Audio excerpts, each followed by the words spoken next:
Paternidade.doc com Fernando Kiefer.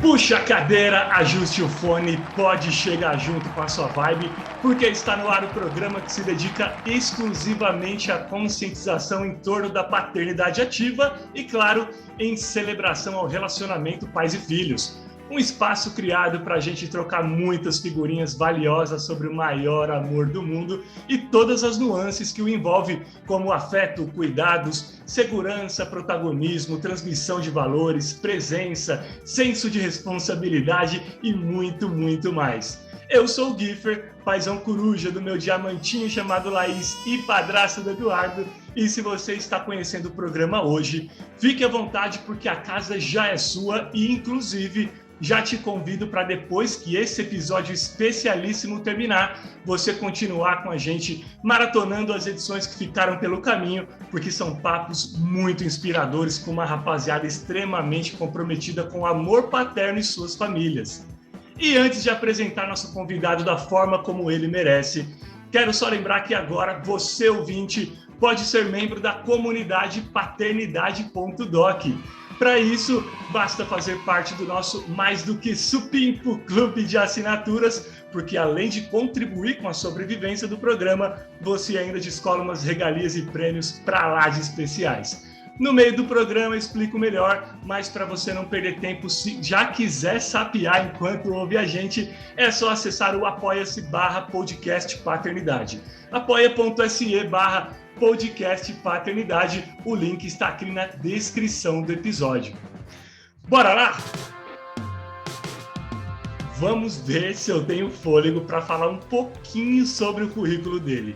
Máximo respeito total pela história desse cara e por tudo que ele representa aqui dentro e lá fora quando leva a nossa bandeira para os 4 cantos do planeta.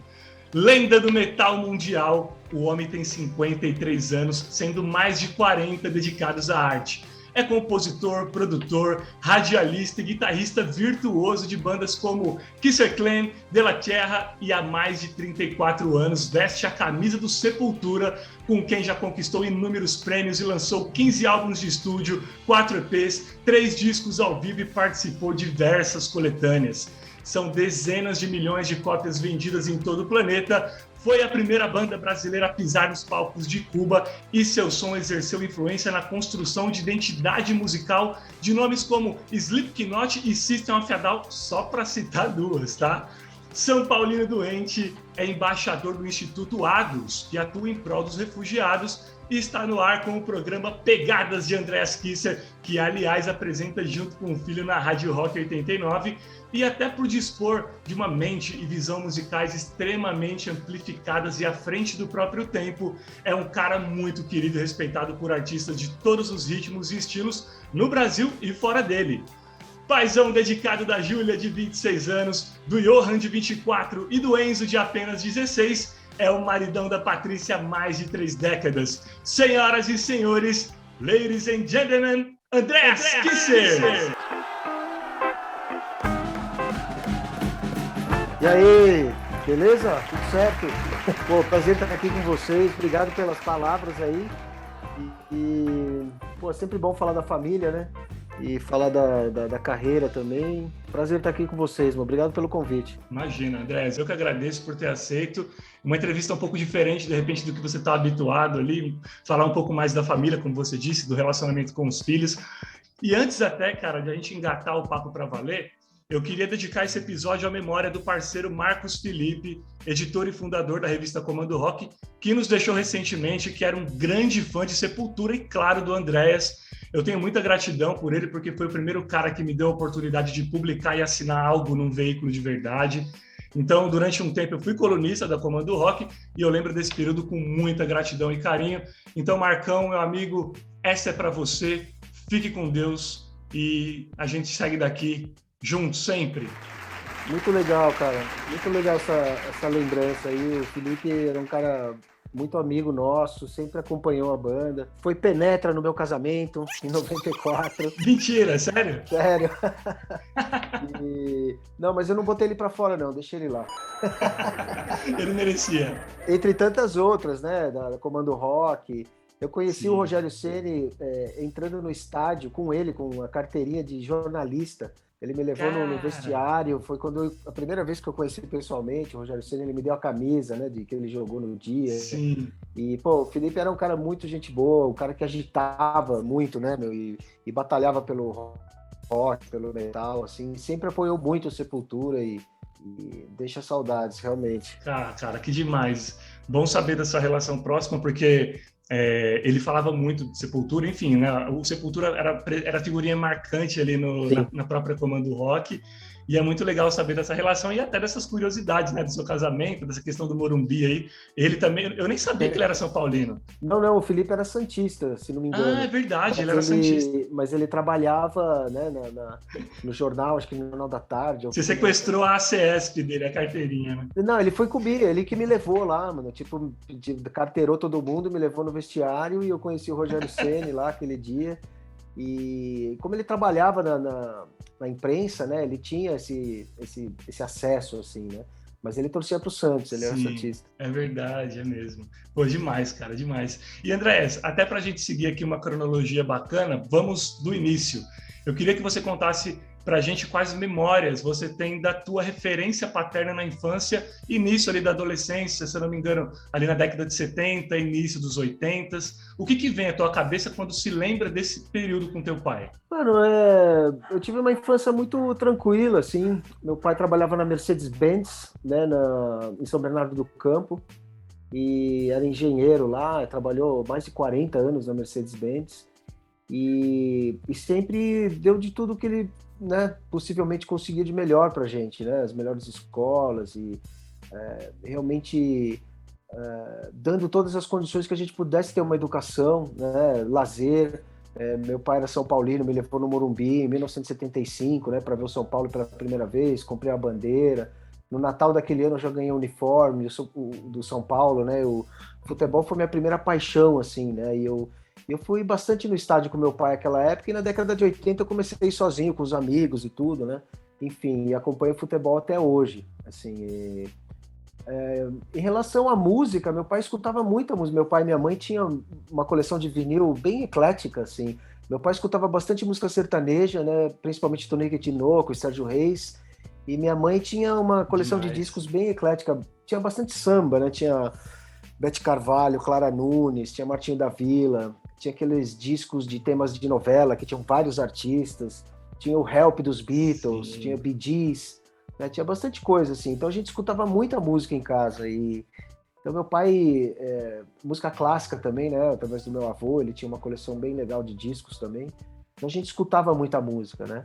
Mas foi por parte da minha mãe mesmo que eu comecei a tocar um instrumento, né? A partir da minha avó, por exemplo, porque ela cantava muito bem, assim, ela tinha um violão lá, ela sabia 3 ou 4 acordes, e foi com o violão dela que eu comecei a tocar, que eu comecei a aprender, né, a música e tudo.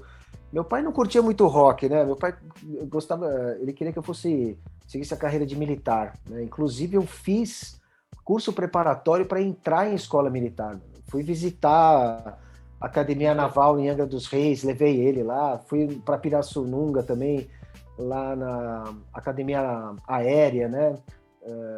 Enfim, eu estava indo assim por esse caminho, né? Não sabia muito bem o que fazer, enfim, por essa influência do meu pai eu fui tentar estudar isso. Mas dentro do curso preparatório, eu conheci 2 caras que, me apresentaram heavy metal de uma maneira, assim, bem mais, assim, eu conheci bandas como Tigers of Pantang, né? Sim. Conheci o Fabian, que era um cara que tinha um irmão mais velho que tinha uma bateria, com ele a gente começou a tocar, enfim, meu destino era fazer música mesmo, né? Sim. Apesar de meu pai não gostar muito e tudo, ele levou a gente no Rock in Rio em 85, a gente, que eu digo, eu e minhas irmãs, né? Olha só. Então meu pai apoiava, assim, ele não concordava, não entendia muito bem, mas no fundo ele apoiava nossas decisões, né? E ele estava sempre presente, assim, né? No meu primeiro show que eu toquei na escola, a primeira vez que eu subi num palco, ele estava lá, levou a gente no Rock in Rio, enfim, já levou me levou em alguns ensaios, né? Bateria dentro do carro, aquela coisa toda. E Então, ele tentava se adaptar, assim, às coisas que ele não entendia muito e no final das contas apoiava junto com a minha mãe, né? Os dois apoiavam muito, assim. E a figura paterna na sua vida, André, era uma figura mais afetuosa, uma figura mais de autoridade mesmo? Como que funcionava isso entre vocês? Meu pai, assim, não tinha muita amizade, né? Não tinha muita conversa, assim, que a gente tem com amigo, né? De mulher, de droga, Sim. a gente conversava de futebol, conversava pouco, assim, de vida. Quando eu comprei, a minha mãe comprou a guitarra para mim, né? Ele não curtiu muito, assim, enfim, ele não tinha muito essa postura, assim, de acreditar, né? Na arte, na música. Ao contrário da família da minha mãe, como eu disse, né? Da minha avó e tudo, já tem uma veia artística, né? Mais natural, assim, e via aquela coisa como naturalidade, assim, né? Mas como eu disse, meu pai tentava se adaptar, ele, pô, acompanhava, ia nos shows e tudo, e de vez em quando ele pedia umas palhetas e autógrafo de uns amigos que pedia, então Sim. acho que ele sentia um orgulho, né, disso de ser conhecido, de ir para várias partes do mundo, né? Ele me pedia para trazer mapas, assim, então a gente tinha, Legal. ele colecionava mapa, né, meu pai gostava de colecionar tudo, mano, colecionava Caramba. revista número 1 da Manchete, da Placar, a número 1 do não sei do que, número 1 do estado de São Paulo, enfim, tinha coleção de tudo, né? E coleção de selo, né? E eu Caramba, que peguei um legal. pouco disso também. Eu coleciono algumas coisas, coleciono camisa de futebol, né? Eu tenho algumas coisas assim que eu peguei dele, assim, né? E as coisas do São Paulo, que eu coleciono pôster, né? Camiseta, enfim, todos esses negócios assim. E então a gente não tinha muito conversa assim de amizade, assim, né? Era uma relação mais, não sei como chamar, meu, Mas, não é uma coisa assim que me incomoda. Foi minha relação com meu pai, aham, assim. Como é que eu vou comparar a relação de tantas pessoas que têm pais e ter uma relação completamente sim. diferente da minha? Cada um tem a sua, né? Eu não digo que seja uma coisa pior ou melhor do que qualquer outro. Foi simplesmente a minha, né? Eu não tenho, vamos dizer assim, acho que eu só tenho a agradecer a ele, né? Eu sei de onde ele veio, da educação que ele teve, né? Das limitações que ele teve, do quanto que ele teve que batalhar para crescer dentro de uma empresa como a Mercedes e realmente venceu, né? Conseguiu criar a família. Tudo bem, ele se separou da minha mãe, e tudo foi um período bem traumático, né? Para todos da família e tudo, mas conseguiu reerguer com uma mulher diferente e seguir a vida, né? Com tranquilidade até o final. E, na verdade, eu perdi meu pai esse ano, né? No mês de maio ele faleceu. Depois de um período difícil no hospital, com cirurgia que não deu muito certo, e foi um período bem difícil, assim, mas é isso, eu não sei como falar o que seria ideal, né? Cada um tem uma, né?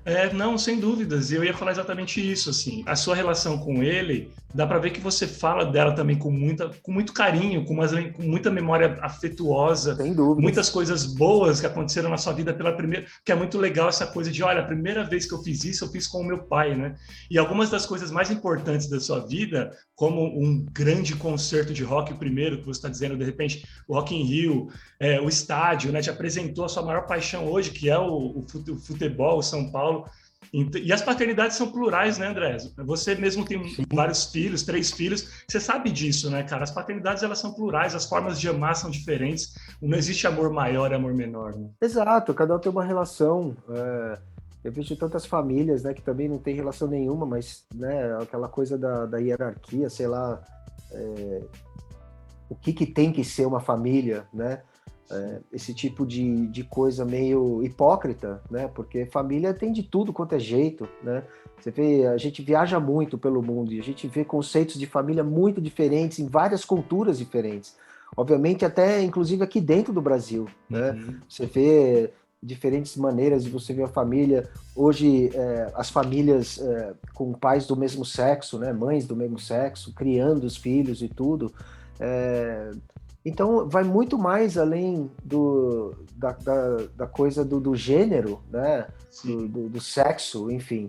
É uma relação realmente muito única de você colocar um ser no mundo e preparar aquela pessoa para, né, para a vida, seja lá como vai ser essa preparação. Cada um vê de uma maneira, né, peculiar, qual escola vai ser melhor, que tipo de livro, que tipo de amizade, qual tipo de esporte. Ficar preocupado com festinha, com namoro, usa camisinha e droga. Enfim, Eu tenho filhos de 26, 24, 16 anos, né? Já passei por muita coisa nesse sentido, né? E eu acho que eu não tenho o que reclamar. Eu acho que eu fui muito bem preparado, né? Para eu poder resolver, fazer minhas escolhas, criar, ter uma família, né? Apesar de eles terem se separado, não foi um trauma para mim, o casamento não dá certo, ou tipo, esse tipo de coisa, né? Eu vi muita coisa positiva da união deles, né? Que vai ficar para sempre. Os filhos, por exemplo, e muito mais, né? Do legado que eles deixaram e tudo. E até a própria separação, que ensina muito pra gente também. Sem dúvida. Né?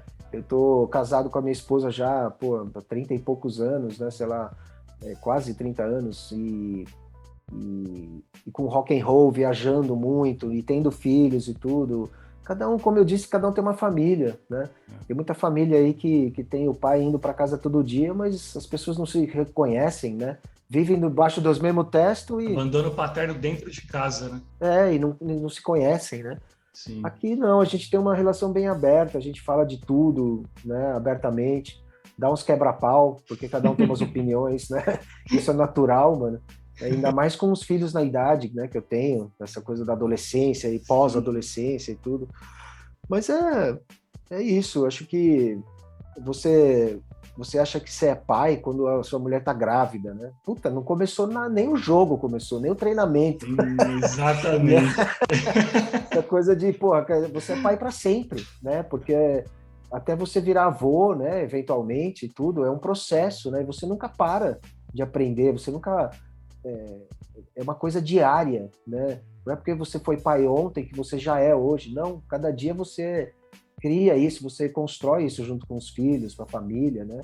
E é isso que é viver o presente, né? E não ficar preso a conceitos e preconceitos do que deveria ser uma família, Exato. do que deveria ser um pai, do que deveria ser um filho, né? Cada um tem uma maneira de viver isso, né? E acho que essa liberdade é importante. Cada um tem uma forma de paternar. O Andrés, qual dos três ainda mora com você? Todos moram comigo. Todos moram juntos aí. Legal. E eu queria falar a respeito ainda um pouco sobre a sua mãe e o seu pai, porque a dona Ana, ela é eslovena, né? Nasceu na Eslovênia. Sim. E o seu pai é alemão. Qual tipo... Você consegue identificar ali na criação? Porque você, claro, consegue ver... Você tem muitas referências de como é a criação de brasileiros, né? Você tem alguma influência na criação que eles trouxeram ali da Europa? Alguma coisa que é muito enraizado, que, enfim, você percebe que teve alguma coisa nesse sentido?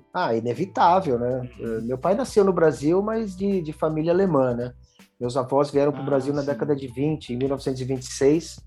Meu pai nasceu em 1936, né, em São Paulo, quando eles já estavam no Jabaquara. Eles foram para a região do Jabaquara e ali se firmaram e meu pai cresceu ali naquela região, depois foi trabalhar na Mercedes-Benz e tudo, e depois, quando casou, né, mudou pro ABC e tudo, né. Mas, pô, são tradições, né? Acho que todo domingo, praticamente, a gente ia nos avós paternos, minha avó cozinhava maravilhosamente bem, fazia toda aquela... Era um restaurante alemão, legítimo, né, mano? Minha avó fazia os chucrutes, fazia os apfelstrudel, fazia todas aquelas comidas maravilhosas. O Natal era uma coisa bem sagrada, assim, né? Principalmente por parte da paterna, assim, bem tradicional, né? Eu lembro que a gente tinha que decorar umas canções em alemão para cantar para os avós no dia de Natal. E até hoje eu tenho umas frases que eu não esqueço nunca, que a gente tinha que ensaiar com a minha mãe, né? E mostrar as criancinhas lá cantando em alemão para os avós, eles ficavam maravilhados. Foi seu segundo idioma, o alemão, ou Andrés? Não, infelizmente eu não falo alemão. Eu entendo bastante, mas foi no período ali de criança, quando eu comecei a ir para a escola, eu achava esquisito falar uma língua diferente dos meus amigos e meio que me recusei a falar de alemão. Eu me arrependo muito, assim, de não falar, porque eu falo inglês, falo espanhol, falo, obviamente, português, e eu gosto de línguas, né? Mas eu entendo bastante alemão, eu me viro bem, assim, na Alemanha, mas eu não consigo, assim, levar uma conversação, né, ainda. Sim. Mas eu lembro muita coisa, assim, tipo, a gente falava em alemão com o cachorro, falava em alemão entre a gente, em casa, né? Mas depois a gente começou a evitar isso e não queria mais falar em alemão. era uma besteira de criança, né? Aquelas coisas que a gente não consegue explicar, enfim. Mas é isso, acho que, pô, a tradição culinária, a tradição dessas, né, de datas, né, e você saber falar uma língua diferente. O meu tio, por parte de mãe, o tio Júlio, né, ele trabalhava na Marinha Mercante, então ele viajava o mundo. Ele era tipo, fazia turnê igual eu faço, só que de navio, né? Então ele trazia altos presentes, ele falava alemão também, era esloveno, mas morava na Alemanha. Até hoje ele está em Hamburg, né, na Alemanha, uma cidade portuária e tudo. Então a gente tinha esse contato com a coisa da tecnologia, né, que rolava na Europa. Chegava primeiro para vocês ali já, né? Chegava primeiro, meu tio chegava assim, comprava uns brinquedos e falava, só você tem isso no Brasil, hein? Com aquele sotaque alemão. Mostra lá pro seu amiguinho na escola, só você tem isso no Brasil. E, tipo, então era engraçado, e era legal, pô, era sensacional você ter um negócio que, meu, nem imaginava que existia e você tinha aquilo, né? Era um contato, assim, privilegiado, né? Direto, assim. E minha avó tinha os parentes, né, na Áustria, na Eslovênia, as irmãs que ficaram, né, ela foi para o Brasil, outras ficaram lá, e então tinha esse contato, né. Eu, inclusive, em 82, eu fui visitar todos os parentes lá com a minha mãe e tudo, e é legal isso, né, você testar outras comidas, outras coisas, outras culturas, ver outra coisa na televisão, assim. E que maluco pensar é muito boa. Que a música te levou aí depois em todos esses lugares também, né? Exato, é. Que doideira, né? Hoje eu tenho um contato direto com a família na Eslovênia, em todos os lugares que eu tenho, assim, familiares, por causa da música, realmente, né? De visitar, de tocar na cidade deles. Eu visitei a casa onde minha mãe nasceu, lá em Maribor, né? Na Eslovênia. Vi lá os parentes, os primos e tudo, as primas, pô, é muito legal ter esse contato, assim, né, e obviamente, naturalmente, você vai aprendendo coisas do locais, e o que come, o que não come, como que vai em festa, se toma banho, se não toma, tem um monte de coisa. Então, esse tipo de coisa a gente vai acostumando a ver que, pô, não é só o nosso ponto de vista, ou brasileiro, ou seja ele qual for, que é o único. É um ponto de vista de ver a sociedade, de ver a cultura, assim, mas que existem outras, né? E o Brasil é feito de várias culturas, né? Tem muito alemão aqui no Brasil, tem muito japonês, muito italiano em São Temos Paulo, vários enfim. países aqui dentro, né? E o Brasil sempre abriu as portas e abriu os braços para os refugiados, né? Como acontece até hoje, com haitianos, com o pessoal da Síria, né? A gente tem uma colônia libanesa e síria aqui principalmente em São Paulo, gigantesca também, né? Sim. E a tua geração, André, ainda era, a gente está falando ali que nem, né, dos anos 70, ainda 80, ainda era uma geração que era muito latente a cultura mais tóxica de masculinidade, né? Envolta ali por alguns estereótipos de gênero como homem não chora, não brinca de boneca, só usa azul, enfim. Muitas infâncias, né, em que a maioria dos meninos não podiam ser simplesmente crianças, porque senão sofriam bullying dentro da própria casa. Como foi contigo? Até por seus pais virem, né, de culturas diferentes da brasileira. Ah, mano, isso aí, em casa, como eu disse, era uma casa bem aberta, no sentido de uma mente mais aberta, uma mente mais artística. Apesar de meu pai ser mais conservador, a minha mãe era muito o oposto. Minha mãe dava aula de pintura, ela fazia exposição de quadros. Na praça ali de São Bernardo, né, onde tem a prefeitura, ocorria assim exposições ao ar livre. Eu lembro de moleque lá com a minha mãe, ela vendia os quadros, ela pintava maravilhosamente bem, né? Minha mãe sempre teve uma veia artística assim muito forte, que veio da minha avó também, né, que cantava e tudo. A minha avó só não seguiu uma carreira profissional na época, porque realmente ela não curtia a coisa profissional, né, de se preparar, de ensaiar, de maquiagem, enfim, de fazer toda aquela preparação para entrar num teatro e fazer as coisas. Ela gostava de cantar com os amigos, com a família e tudo, né? Então, eu acho que sempre em casa teve uma cabeça aberta, sabe? De testar as coisas, de realmente não ficar tão preso a certos dogmas mesmo, a certas imposições, né, da sociedade, o que tem que ser uma família, o que tem que ser um pai, enfim, tudo aquilo que eu falei ali, né? Então, mano, como eu disse, meu pai não curtiu muito quando a minha mãe comprou a guitarra, quando eu comecei a tocar e tudo, mas ele nunca largou, né? Apesar de ele realmente não entender ou não curtir aquilo, ele levou a gente pro Rock in Rio, ele foi no meu primeiro show, ele levava no ensaio, enfim, ele não se se absteve, né? Não virou a cara e falou, se vira, mano, você não vai fazer o meu caminho, sabe, eu não tenho nada a ver com isso. Não foi assim, né? Ele realmente, acho que ele procurou ele mesmo fazer o melhor para poder entender aquilo, né? E fazer acontecer, né? Então, dentro de um certo conservadorismo dele, ele realmente via, e eu acho que trabalhava isso com ele mesmo, né? Inspirado pelas nossas, né, ideias, e da minha mãe também, de ter uma cabeça mais aberta e tudo, de realmente apoiar, né? E ver o que acontecia. E trazendo para sua paternidade agora, André, ser pai sempre foi um sonho ou aconteceu e vambora? Puta, mano, eu nunca sonhei em ser pai, mano. Acho que não sei, eu sonhei em tocar em grandes festivais, sonhei em conhecer o Kiss, o Ozzy.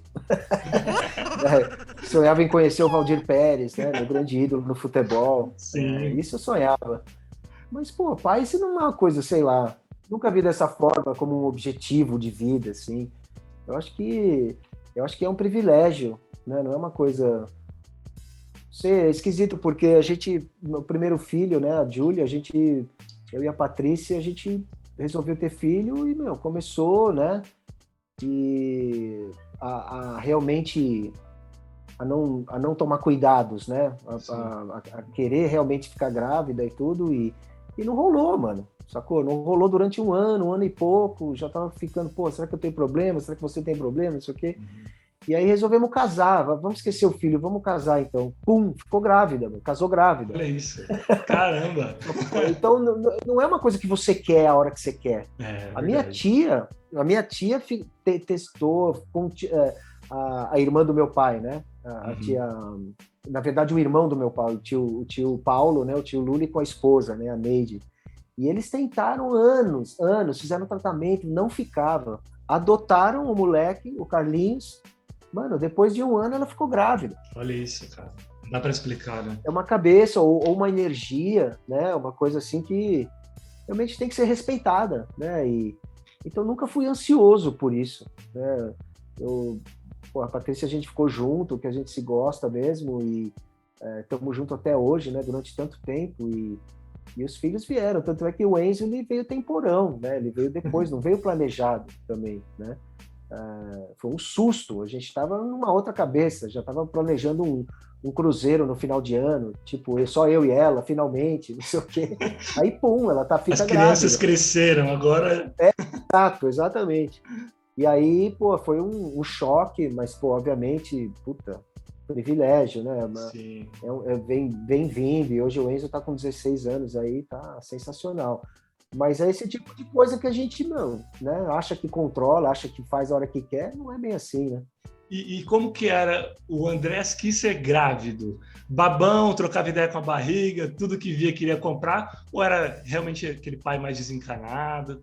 Velho, eu não fico fazendo coisas, copiando, sei lá, coisas que eu vi no filme, por exemplo. Tipo, sacou? Papai clichê não, né? Não, pô, eu via que mexia lá, né, botava o ouvido, a mão, não sei o quê.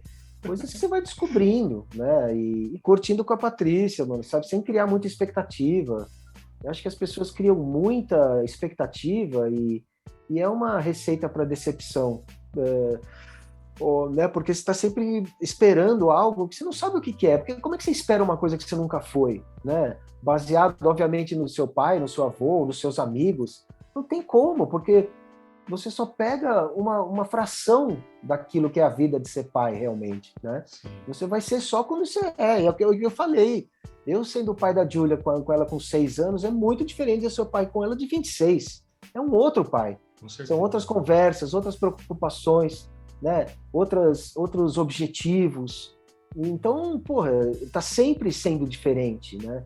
Não adianta você falar, nasceu, eu sou pai, pronto, acabou. Nem começou, é tipo aquela história, né? Você vai realmente sendo pai para sempre, né? Para sempre você vai ter uma novidade, vai aprender algo novo e até eventualmente ser avô, enfim, que espero que seja o processo, que, pô, né, seria legal ser avô, vamos ver. Tem vontade, Andrés? Não é a mesma coisa de vontade ou criar expectativa. É a cadeia, né? Natural. É o ciclo, tipo, né? Pô, seria legal, né? Você sente saudades, por exemplo, daquele cheirinho de nenê, né? De você ficar com um nenê, de trocar fralda, enfim, de ter aquele período, né? Porque é muito gostoso aquilo, você viver aquilo, você sente o cheiro, né? Você sente as coisas, você não esquece nunca aquilo, né? Então, passar aquilo sem a responsabilidade de você pai, eu acho que é muito mais legal. Né? Sim. Ele fala que o pai educa, o avô estraga, né? Mais ou menos isso. Na casa do vô pode fazer o que quiser. Agora fez o cocô aqui, toma, leva, pode trocar. Exatamente. E por causa da estrada, você conseguiu acompanhar as gestações, parto? Sim, na época da gravidez, sim. Eu consegui organizar. Obviamente que não toda gravidez, né? Uhum. Não consegui ficar 9 meses, assim, mesmo porque é o meu trabalho, né? E tem que continuar e tudo, enfim, mas no último mês, assim, em todos eu fiquei, e no parto dos 3 eu estava e tudo, e obviamente com a gravidez você tem tempo de planejar, né? Acho que os 9 meses, né? É muito sábio, né, a natureza de você preparar aquele choque de estar grávido, né, de você ver um futuro, de você preparar realmente as coisas, física e psicologicamente, financeiramente e tudo, né? Uhum. Então, o trabalho também ajudou a gente a falar, esse mês não dá, vamos tentar fazer aqui, enfim. E como todo mundo na banda teve, né, esse processo de gravidez e tudo, a gente soube organizar isso sem problemas maiores. Sabia que sem o teu apoio, este podcast poderá deixar de existir muito em breve? Pensando nisso, criamos a comunidade paternidade.doc, em que você, ouvinte, homem ou mulher, poderá se tornar membro especial para, além de contribuir com a sobrevivência do programa, ter acesso a regalias exclusivas que nenhum outro ouvinte tem. Isso mesmo!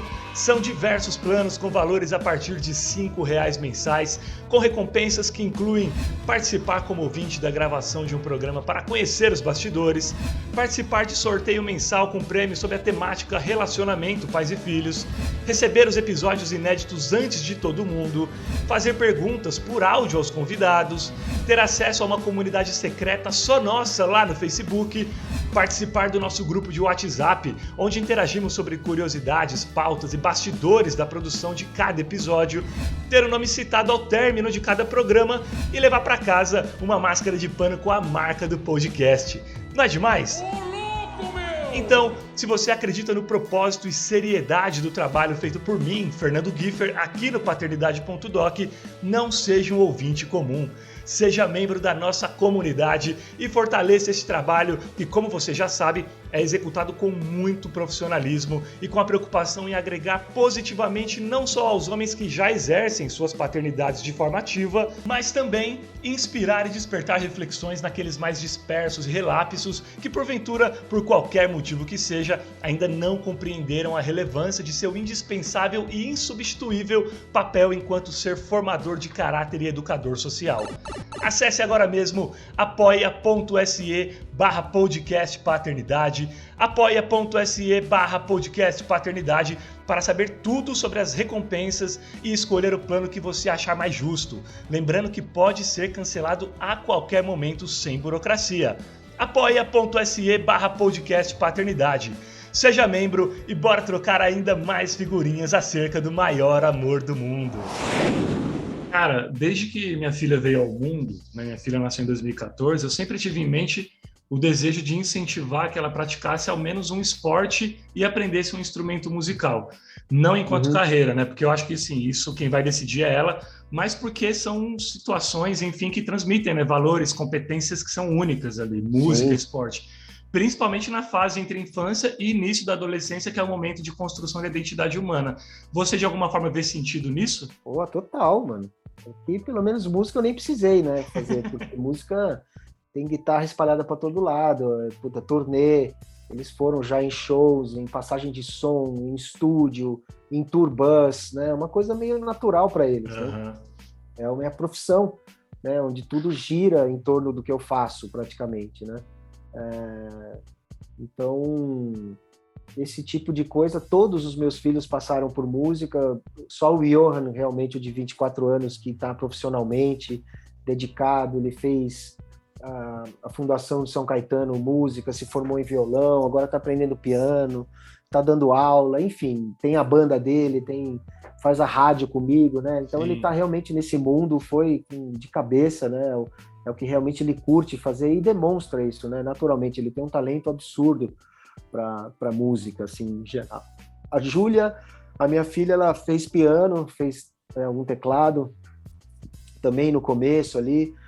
Ela gostava muito de balé, né? Ela se formou em balé, ela gosta muito de dança, isso ela faz maravilhosamente bem. Ela se formou em odontologia, mas detestou a profissão depois que se formou e hoje faz maquiagem, né? Ela tem uma companhia de maquiagem dela e faz videoclipe, faz filme, faz casamento, faz um monte de coisa, tá? Ela se achou, né, assim, ela fez a faculdade de odontologia, assim, com o pé nas costas, foi muito bem, se formou, adorou a faculdade, mas, mano, no primeiro ano de profissão ela se decepcionou, assim, não era aquilo que ela queria, achou uma bosta, assim, e foi para o lado que ela curtiu mesmo, que não deixa de ser um lado artístico, obviamente, né, coisa da maquiagem e tudo, e trabalhar com esse ambiente, né, de filme, de clipe e tudo, então ela tá nesse mundo. Backstage, né? Backstage, exatamente. E o Enzo, mano, ele canta muito bem, naturalmente, assim. Ele até gosta de fazer um som com a gente de vez em quando, mas ele ficou um pouco afastado da música, assim. Ele tá fazendo mais de esporte mesmo, né? Ele gosta de futebol, agora ele entrou na academia, tá balanceando uma dieta aí, tá começando a se preocupar, né, com o tanquinho. E você enveredou todo mundo pro lado de São Paulo, né, André? Não, na verdade, o Johan, ele é palmeirense. Saudações palestrinas, Johan. A família da minha esposa é toda palmeirense, né? Essa é uma das desvantagens de viajar muito. Mas, na verdade, ele não curte muito futebol, não. Rapaz, eu imagino como deve ter sido a final do Paulistão aí na residência dos Kisser, hein? São Paulo e Palmeiras aqui é sempre uma festa. Sensacional. Mas ele não curte muito, assim, futebol. Ele vem mais de longe, assim. Ele não é muito fanático, não. Ele tá mais pro lance da música e da pintura também. Ele pinta fantasticamente bem, tipo a minha mãe, assim, até muito melhor que minha mãe, na verdade. E é uma coisa natural dele também, que ele pegou, aprendeu aí com os amigos e ele faz quadros, assim, sensacional. DNA, né, André? A arte no sangue mesmo de todo mundo.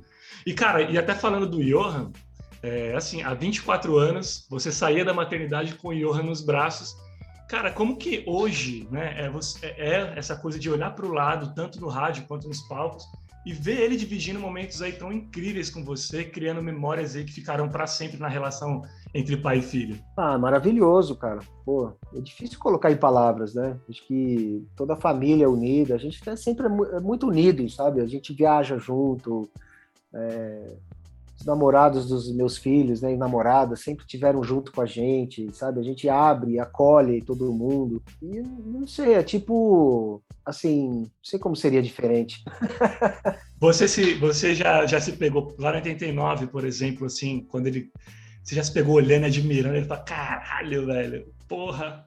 Não, tô admirando porra nenhuma, chama atenção, mano. Vamos, velho, cadê? Fala, cadê a frase? Patrão, velho, total. Não, direto, eu sou um pouco pentelho nesse aspecto, porque, velho, o Kisser Clan, por exemplo, né, que é um grupo que eu tenho com ele, que a gente criou a partir de festas que eu comecei a promover no final de turnê, que eu vinha para casa, e para tocar com a molecada, pra abrir o palco para galera que era médico e advogado, que tocava de fim de semana, fazer um som comigo, né? Fazer um som, tocar os negócios.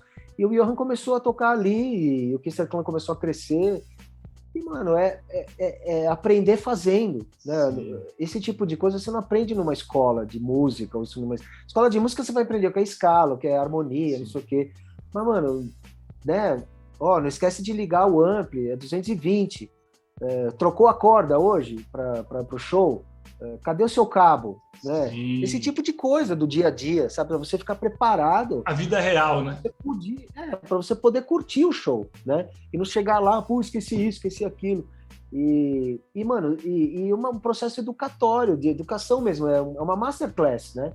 Ele tem comigo de ir pro palco, ele foi em turnê com Sepultura, com a gente também, foi pra Turbans, ele sabe como é que é o backstage, sabe que é dormir pouco, comer mal, e, né, enfim, é uma vida Eu levei ele tinha o quê? Acho que 15 anos. Levei ele para a Europa para ficar 15 dias lá com a gente num período de férias, né? Dele, que é o verão europeu. Ele foi comigo. Falou, ou ele curte demais, ou ele vai detestar essa vida. Porque é meio isso. Ou você ama ou você odeia. E amor, né? Ele pirou, assim. Falou, puta, é isso mesmo que eu quero e foi com tudo, né? Então, o que eu gosto de ver é isso. Que ele realmente está onde ele quer. Onde ele precisa estar. E não só para... por exemplo, me agradar só porque eu sou músico, entendeu?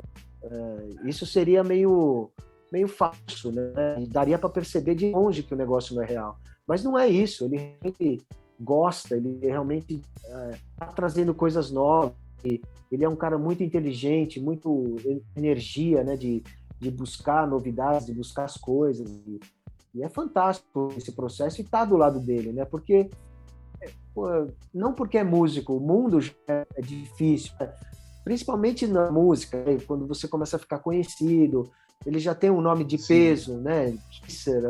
Já tem uma imagem, já uma coisa dele só por causa disso, e oferece tudo. E, mano, se você começa a acreditar nesse mito, é perigoso você se perder, né? Em drogas, em sexo, enfim, álcool, principalmente.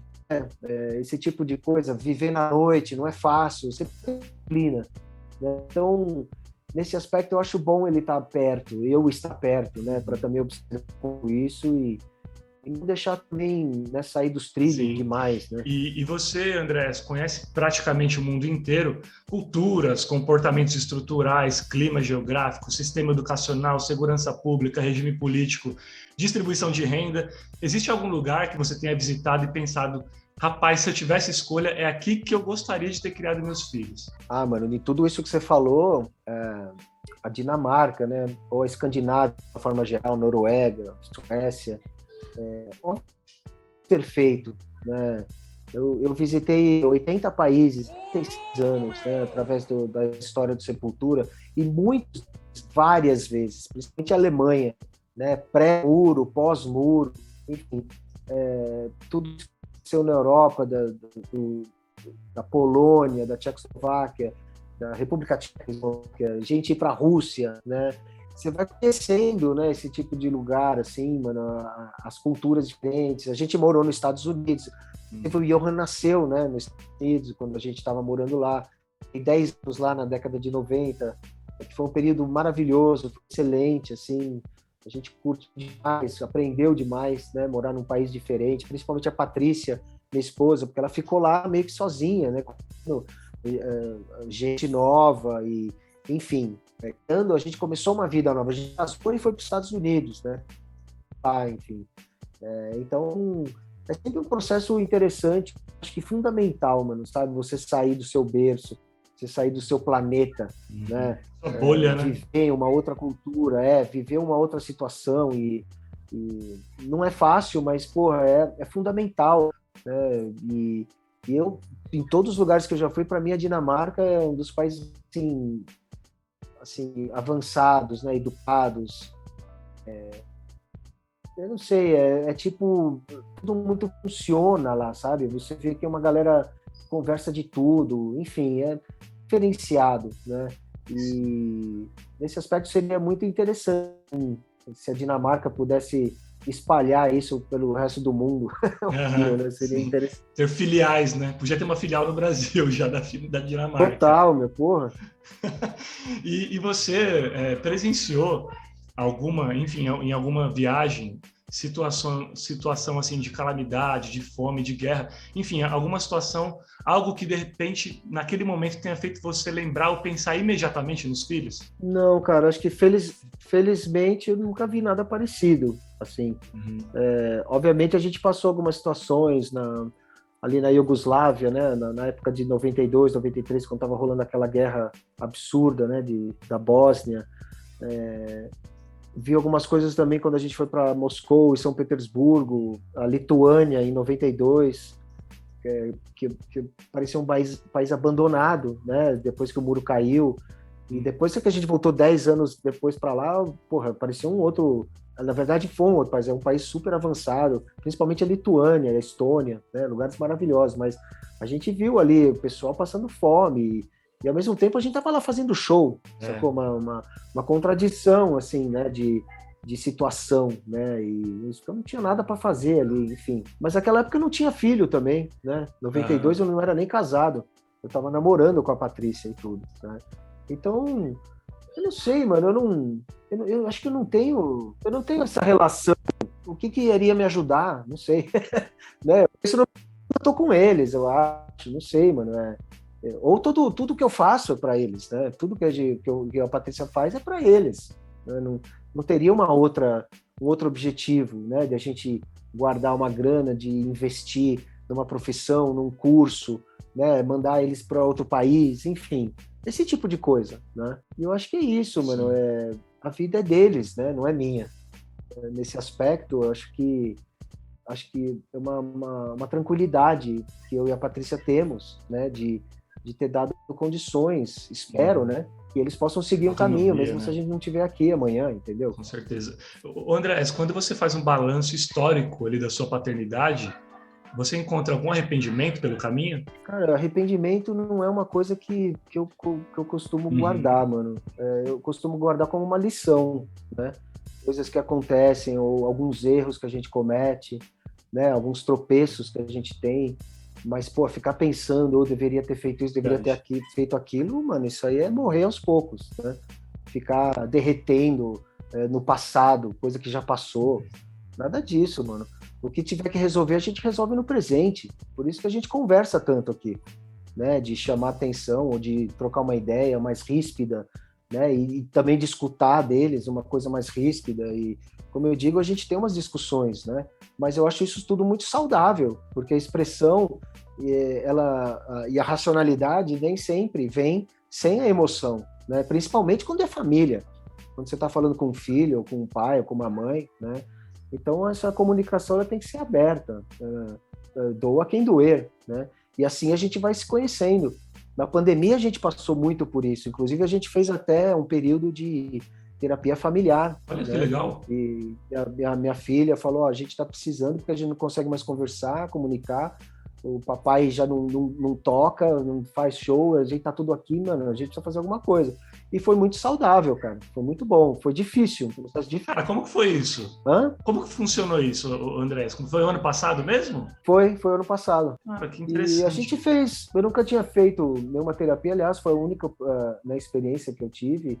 E achei muito bom para nós, né, a gente realmente conversar de uma maneira que a gente não conversava, né, de família e tudo. E foi um processo, como eu disse, difícil, mas muito produtivo, assim, sabe? Muito saudável, cara. Legal, cara. E eu acho que é isso, né? A gente, porra, e não ficar, sei lá, tentando achar... Sim, se apegando nas coisas mais negativas. Né? E os teus filhos, André, eles ainda são muito jovens, né? E aí a gente vê que a sociedade agora atual, ela se mostra cada vez mais egoísta, o ser humano menos sensível, menos empático, desrespeitoso com o meio ambiente, com os animais. E no Brasil mesmo a intolerância, como a gente sabe, passou a ter chancela federal, né? Eu queria saber se você é otimista quanto ao futuro de mundo que está se desenhando para eles. Mano, eu sou sempre otimista. Para você ser otimista, você tem que estar num mar de pessimismo, né? Senão o otimismo não existiria. Cara, verdade. Né? Então, eu acho que o otimismo vem desse mar de ignorância. Se você for lá na Dinamarca, não vai ter ninguém otimista, né? Então, Os otimistas estão todos aqui. Eles têm os problemas deles lá também, né? Enfim. Sim. Mas eu sempre sou, mano. Se eu não acreditasse, eu não teria filho, não teria um relacionamento, né? Eu teria uma outro conceito de vida mais individualista, talvez, né? Mas não, eu sou otimista, eu acredito no ser humano, eu acredito na capacidade, né? De potência, né? De relação com a natureza, né? Que a gente tem que voltar a ter. E não do jeito que a gente está se relacionando com ela, destruindo e sugando, né, de uma maneira completamente sem planejamento, enfim. Acho que isso, através da arte, a gente usa muito, né, de falar proteção das florestas, das tribos e esse tipo de governo que a gente tem, né, sempre lutar contra esse tipo de de retrocesso, né? Por migalhas ideológicas, né? De lucro, de conceitos de direito de terra, enfim. São bandeiras que o Sepultura já levanta há muito tempo, né? Sim, eu acho que a gente usa a nossa música e o contato, né, que a gente tem com fãs do mundo inteiro, né, para trazer esses assuntos à tona, né? E eu acho que sim, é otimismo sempre. A arte ela é otimista, né? Por si própria, ela existe porque ela é uma coisa maravilhosa, né? Ela é uma coisa que realmente educa, une as pessoas, né? E principalmente a música, né? Então sim, com certeza, é acreditar, mano. Senão, a gente não pode ficar entregue, né? E, mano, obviamente o ser humano tem todos os características de ter um futuro completamente pessimista, né? E caótico e apocalíptico. Aliás, já estamos passando por isso, né? Pela estupidez humana, né? Mas eu acredito que tem um lado muito mais poderoso e inteligente que possa nos dar um caminho bem mais interessante. Sim, sem dúvidas. E qual dos três é mais Andréas? Nas características, na personalidade? Puta, mano, isso aí você precisava perguntar pra Patrícia, mano, pra uma outra pessoa, porque eu não saberia dizer. Eu nem sei, porque eu teria que me definir com certas características, que é muito difícil você se autodefinir, né? É impossível, mano. Então, esse tipo de raciocínio nem passa por minha cabeça, porque para mim não é um tipo de informação que vai ser relevante, né? Eu acho que eu tenho mais que aprender com eles, e se eu estou aprendendo com um jeito que é o meu próprio, né? Melhor ou pior, sei lá. Mas eu acho que é mais interessante não ter definição, porque você fica preso a essas definições, que pode ter uma definição hoje, ou uma leitura hoje, que daqui 1 ano, 2 anos não seja a mesma. E você vai estar preso a essa leitura de 2 anos atrás, né? Então, essa coisa a gente vê a característica física e tudo, mas eu acho que, além disso, tem de tudo, né? Não sei. Eu não sei qual seria a relevância também de saber qual que é mais pai, qual que é mais mãe, né? Eles têm a própria característica e se veio de A ou B, isso não importa, né? O que tem alguma coisa que você... Claro, agora eles já estão todos grandes, né?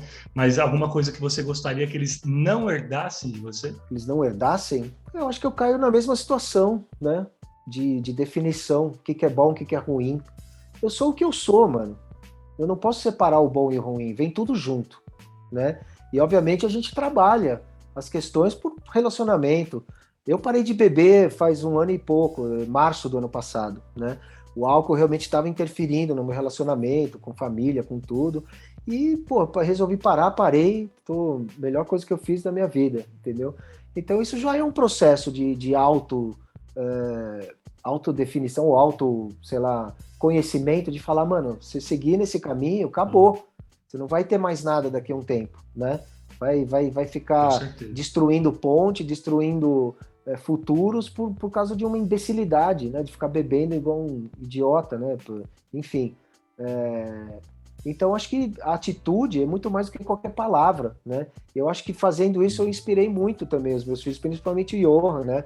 Para ele dar uma acalmada, porque ele tá no caminho, né? Tá lá à noite, trabalhando, tocando, e toma algumas, exagera outras, enfim. Então, ele deu uma assustada também, vamos dizer assim. Segurada. Né? Então, acho que é isso, mano. Tem que ser honesto com você mesmo, né? E não querer criar uma imagem e tentar alimentar essa imagem só porque a pessoa que está do seu lado espera essa imagem sua. Aí você acaba virando um escravo de uma coisa que não é real. Né? A realidade está no desconhecido, no dia a dia, no presente, do se autoconhecer. Eu e a Patrícia, a gente passou por várias situações diferentes, de situação financeira excelente, e situação financeira caótica, e filho, e temporão. Nós perdemos gêmeos também entre a Júlia e o Johan, né? Enfim, nossa. A Patrícia está saindo de um processo de quimioterapia, de câncer também. Mano, veio um monte de coisa. E estamos juntos. É passar por tudo. Você vai casar e falar, porra, espero que você não tenha nada, que a nossa vida seja perfeita, hein? Mano, você é um imbecil, né? Você não sabe o que é vida. Você está justamente se juntando e tendo uma parceria para ter um aliado ou uma aliada para passar por esses momentos juntos, né? Tanto os bons como os ruins, né? E nos ruins é que você vai se conhecer, se autoconhecer, e é ali que você cresce. Ali que você realmente muda ideias, muda perspectiva, né? Como parar de beber, como mudar coisas assim que as pessoas imaginavam que eu nunca ia fazer, né? Porque desde os meus 16, 17 anos que eu tenho esse ritmo. Eu nunca tive assim um problema de alcoólico de tomar todo dia, de bater em pessoa, não era isso. Mas era uma coisa que estava incomodando todo mundo, né? Inclusive eu, que depois que eu, né, caí na real, mudou. Então, esse tipo de coisa a gente passa junto. É difícil? É doloroso? Mas a dor é aonde a gente aprende, né, mano? Não tem como. Então, não pode ter medo de passar por esse tipo de coisa. Então, só tem a agradecer, na verdade. E, cara, até aproveitando que você falou da Patrícia, porque geralmente eu abro espaço para o convidado falar também exatamente sobre a esposa, a mãe dos filhos. O que a Patrícia proporciona ou já proporcionou para você, Andrés, em relação ao teu amadurecimento enquanto homem profissional e pai? Puta, mano, tudo, né? Tudo. A gente conversa de tudo, sempre. Do exagero de droga. Ela me trouxe pro chão várias vezes, né? Porque é muito fácil, você com a idade ali, o Sepultura estourando no mundo, ganhando uma puta grana, tudo é fácil, as pessoas te oferecem tudo. Você começa a acreditar, né, mano? Você é o cara que, meu... E a Patrícia foi a pessoa principal de me trazer pro chão, né, mano? Vai comprar pão na padoca, não esquece de pegar a fralda do filho, enfim... tem que pagar essa conta amanhã, vai no banco, enfim, coisas que, né, mano, que realmente te trazem para a realidade, né, não a ilusão, né, do mito, da fama, né, que é muito perigosa, né, então eu devo muito isso a ela até hoje, né, a nossa relação de olhar no olho e pisar no chão, né, acho que isso foi o fundamental de a gente estar junto ainda, e eu ter também a minha carreira profissional num momento fantástico, né? Talvez o melhor momento da minha vida profissional, né? Com o Sepultura hoje, enfim, com a família que eu tenho e tudo. E ela é o equilíbrio, né? É difícil botar em palavras, né? Tipo, amizade. É um amor incondicional, né? Amizade, parceria. Tem várias denominações aí, né? Positivas, né? Nesse aspecto de passar os momentos fantásticos, excelentes e também os piores momentos juntos, né? E, cara, a gente está chegando ao final do programa, mas antes do nosso quadro de encerramento, eu queria ouvir de ti se a religião tem alguma importância na vida da família de vocês. É parte dos valores da criação? Não tem, cara. Religião, para mim, é política, né? Religião, para mim, é uma farsa. É coisa de hierarquia, de bispo para padre, enfim. Eu nasci católico, né? Quer dizer, meu pai era protestante luterano, minha mãe católica, e eu fui batizado luterano, mas, enfim, estudei em escola católica, viajo o mundo, conheço gente de tudo quanto é tipo de religião, né? Já fui para países muçulmanos, fui para países, Rússia, enfim, ortodoxos e tribos indígenas, né? Já fui para Ásia, budismo. É fantástico, assim, eu gosto dos rituais, né? Eu quando eu tô na Europa, principalmente, eu gosto de andar muito de bicicleta, eu tenho uma bicicleta, eu gosto de visitar a igreja, né? Mas pelo aspecto arquitetônico, eu acho que tem um clima, né? Vitrais, ou igrejas mais antigas, que só tem ruínas e tudo. Eu gosto de visitar, eu acho que tem um clima histórico, assim, fantástico, né? Eu acho que também a religião foi importante no lance de registro, né, histórico, né, principalmente a católica. Você vê lá, você tem tudo da Joana d'Arc, né, da Inquisição. Eu acho isso maravilhoso. Por mais absurdo que tenha sido a história, foi registrada dessa forma, né? Então, eu acho que a religião teve esse papel importante, né, no registro histórico também. Por mais que tenha mentiras, né, e livros sagrados e Virgens Marias e tudo mais, eu acho que o lance histórico é importante, né? Agora, fé, crença, isso é muito aberto, né? Eu não preciso de um cara com uma batina entrar num lugar específico para exercer um certo tipo de fé, né? Eu posso exercer isso em qualquer lugar. Eu tenho feito muita, assim, meditação, né? Respiração. Eu acho que o autoconhecimento que é o fantástico, né? Você conhecer mais o seu corpo, os seus limites e os seus não limites, né? Extrapolar, enfim. Eu acho que tem muito caminho mais natural, natureza, né?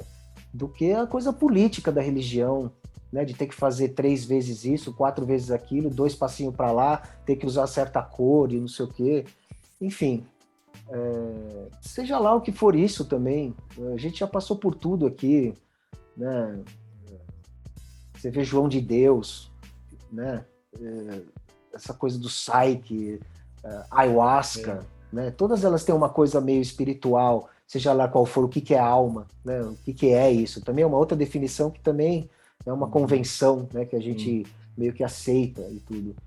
Então, não sei, a religião para mim ela é um dos grandes problemas, né? Da desunião e da desinformação da verdade, né?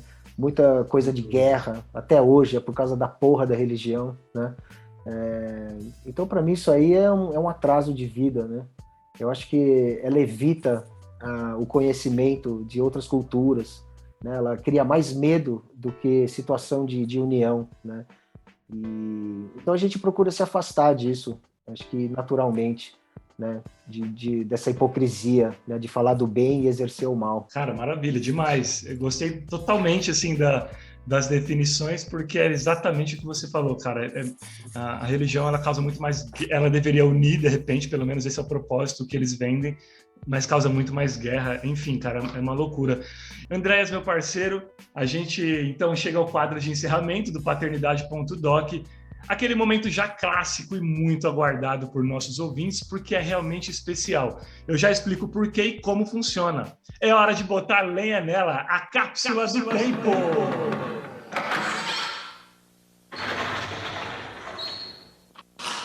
Senta que lá vem a história.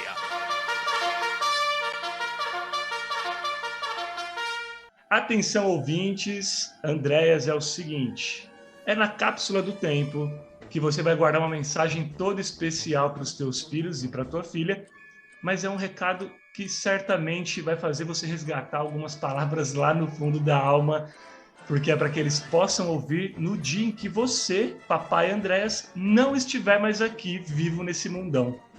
Sabe aquele momento em que a gente mais precisa de uma palavra do pai para seguir diante de uma dificuldade, ou até mesmo para compartilhar um momento de alegria, mas aí a gente olha para o lado e vê que fisicamente ele não está mais aqui. Então, é isso. Você pode gravar uma mensagem só para os 3, ou uma para cada um deles, fica a teu critério. E, Andréas Rudolf Kisser, a palavra é tua, em primeira pessoa, se esqueça de tudo ao redor, valendo.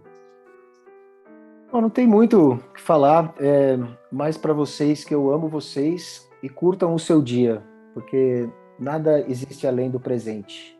Sejam felizes. É isso aí, demais. E chegando então ao final de mais um episódio épico aí do Paternidade.doc, quero agradecer demais você que ficou até agora com a gente. Muito obrigado por nos acompanhar e por fortalecer esse trabalho que é feito com tanto amor e dedicação. Se curtiu o podcast e a proposta da parada, então dá aquela força compartilhando o episódio com seus amigos, familiares, redes sociais, enfim. Eu vou ser muito grato de coração, porque tudo é feito sozinho, na unha e na raça. Andrés, meu ídolo, cara, só tenho que agradecer pela generosidade em compartilhar sua vivência com a gente. Sem palavras mesmo, muito obrigado, viu? Pô, eu que agradeço. Muito bom falar aí com vocês e relembrar situações, né, de família e tudo. Sempre bom. E valeu, parabéns pelo programa aí, mano. Obrigado e um abraço a todos. Cuide-se aí. Valeu. E rapidinho, você quer falar sobre o Instituto ADOS, cara, do qual você é embaixador? Dá um toque na galera. O Instituto ADOS é adus.org, né? .br. É um instituto que eu conheci há alguns anos, através da música também, em concertos e projetos que eu participei beneficentes, né? Um deles estava o Instituto ADOS e a gente começou a fazer algumas parcerias com shows e divulgação através das nossas redes. E recentemente eu fui convidado para ser um dos embaixadores, né, do Instituto, que conta com várias outras pessoas de várias profissões diferentes.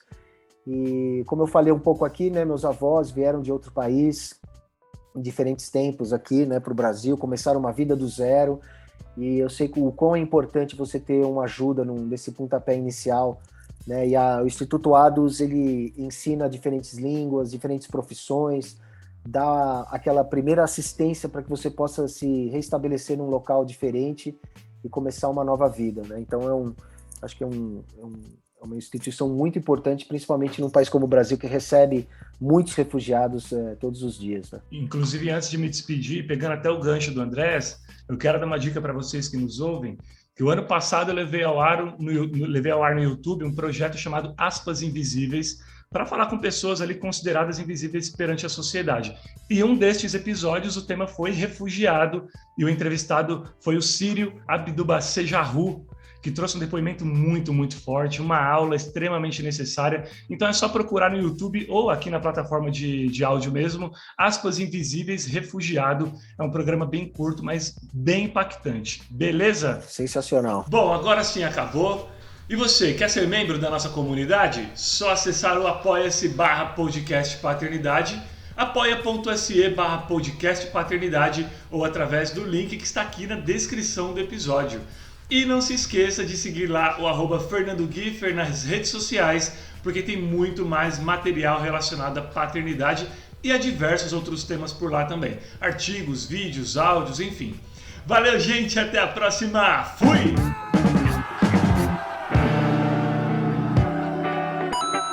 Você ouviu Paternidade.doc com Fernando Giffer.